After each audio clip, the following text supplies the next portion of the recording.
Roslyn Njogu. I'm the Principal Secretary for the State Department for Diaspora Affairs. I'm excited to be here.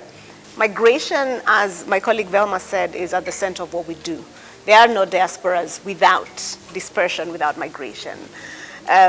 So having done this now for about 19 months, I think, and having had the opportunity to set up for the first time Government of Kenya's structured response to this idea of migration and to the idea of, or the reality of Kenyans living abroad as they have, we're charged with the responsibility of both championing their rights and welfare of Kenyans living abroad. And as you know, states' first responsibility is the protection of their citizens, and that becomes immediately complicated when those citizens are outside of their territory.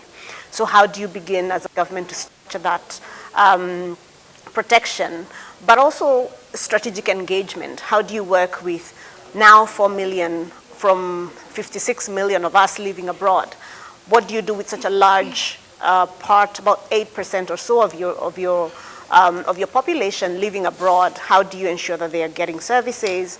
In times of crisis, you can have a quick response, but also how do you ensure that their movement to go and study at Oxford, I'm sorry, you said your story, so now I'm going to use it, to go and study abroad or work abroad, you make sure that that is plowing back into national development.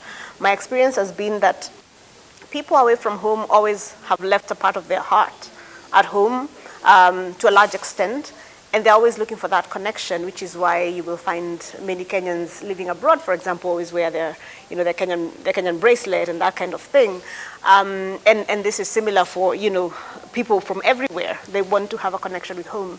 So as a government, how do you structure that response to diasporas, and how do you also deal with the various issues that arise within diaspora communities and so on?